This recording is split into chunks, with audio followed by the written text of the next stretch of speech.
Today, my name is Tyler. I'm with High Equity Home Buyers and High Equity Notaries. Just wanted to bring you another quick video today on this beautiful Friday that we have outside, and just wanted to bring a couple quick tips for you guys while everybody's kind of quarantined in their house of what they can do to actually bring up the value of their home.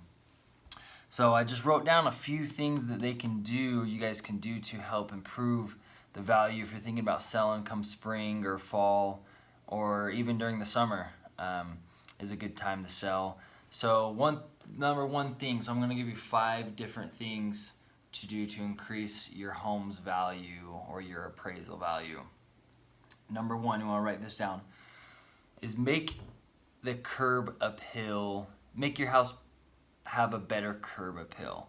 Now what does that mean? That means, landscaping's done nice, there's not a whole lot of weeds there, the grass is trimmed good, you have maybe put some curbing in that costs a couple $100 and get a nice stain like brown or gray or something like that. Put some rocks in the gardens with some replenish black sheath so the weeds don't grow up through the rocks, things like that.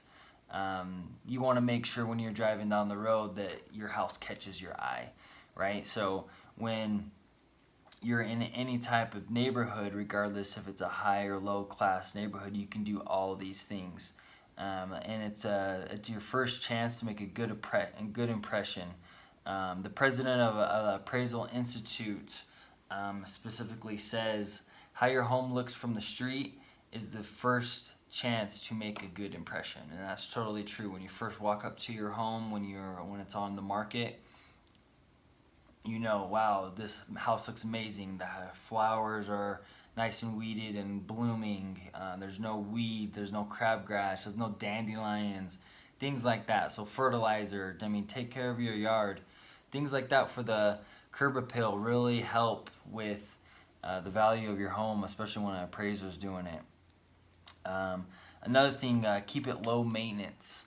So in the backyard, for instance, if you do have a lot of gardens, like if you like to plant tomato plants or zucchini or stuff like that, or have a lot of maintenance where every week you literally have to go out there, otherwise it doesn't look good, those aren't appealing to a lot of, especially millennials. We don't like to do much work, and not that we're lazy or anything, it's just how everything is. It's so easy, it's so instant gratification with text messages and emails and apps and Uber, things like that. So you want to make sure things are low maintenance. Same thing with bathrooms, kitchens. Make sure it's real easy to clean, which means it's different types of materials. Maybe less wood floors depending on the color. If it's real hard to clean, it looks dirty real easy, usually the darker the color, the more dirtier it looks. So that's just a tip, just something to think about. If you think it's going to cost you a lot more time and maintenance, then it probably is for the next person. So that's number 2. Number 3 is make your house more efficient. So that could be your AC, furnace, water heater, maybe some solar panels. The solar panels are kind of expensive, but those are just a few things to think about.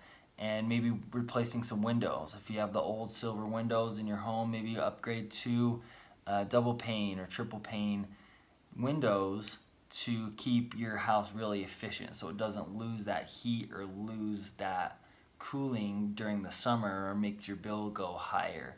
So make your house more efficient. You can do a heat test with an inspection. It costs a couple $100, and you'll see exactly where all the cracks are, where all the heat or AC is getting out. Making your home more efficient is very key and more appealing to new buyers if you're going to sell. Another thing is more expensive. These things are kind of getting more expensive. So number 4, make it bigger. So if you want to do an addition, or maybe add a 3rd car garage, or maybe a detached garage in the back, those things are really highly valued in this market now, especially the open floor plans.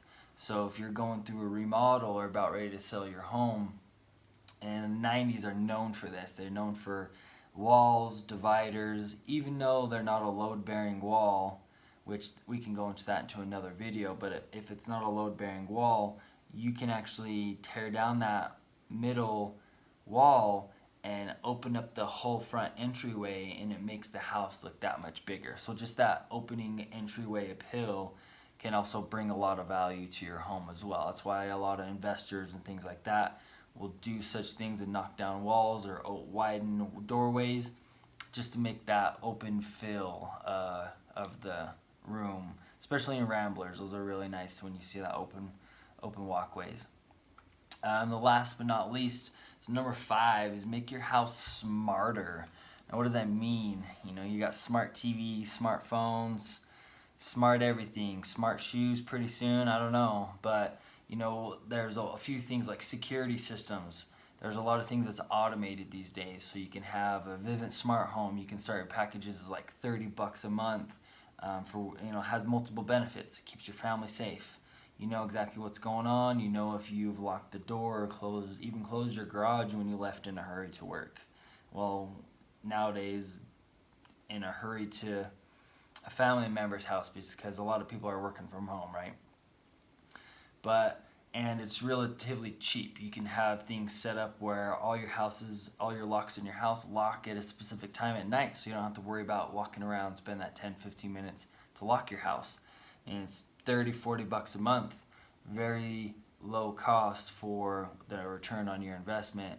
Plus, if someone does break in, there's also video, different packages you can upgrade from there.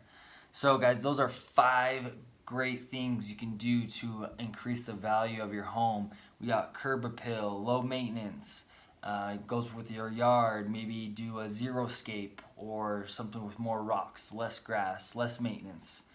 Less weekly maintenance, if you want to think of it that way. More efficient AC, furnace, solar panels. You know, make sure your house can pretty much run. Maybe a generator more efficient if the power goes out. Maybe there's a backup generator that's powered by solar. You know, that's something to be great. You don't have to worry about your being able to cook or turn on lights when the power goes out. It's another case of emergency stuff, right? And then also make your house bigger, maybe detached garage, maybe extending your garage, maybe extending your kitchen, opening up a wall that's not load bearing. Make sure you do all these things under the surveillance of a contractor or an engineer when you do those big improvements. But if you're doing it, you might as well want to make sure you get the value out of it. In your kitchens, and one thing I forgot to add, your kitchens, bathrooms, and pretty much kitchens, bathrooms, and your living room and your flooring pretty much gets the highest bang for your buck when it comes to return on your investment for your kitchen. A lot of wives, a lot of women love to cook. Garage people, guys like to work in the garage, so sometimes you get a better value out of that. But putting marble in certain areas or heated floors, things like that don't bring value. It's up to a certain point. If you put granite countertops, soft closed doors, additional storage, cold storage, things like that, those are really appealing to new buyers if you're looking to do those improvements to get the value to refinance or just sell in this hot market, which may or may not be slowing down. And then also, last but not least, like I said, make it smarter, number 5.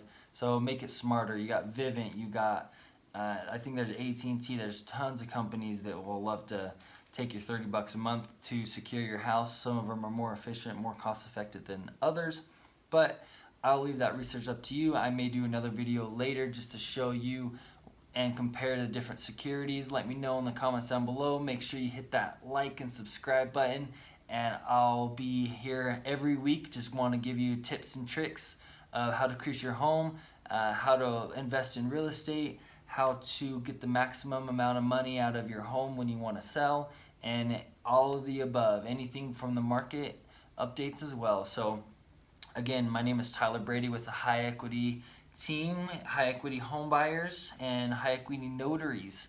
So see you guys soon.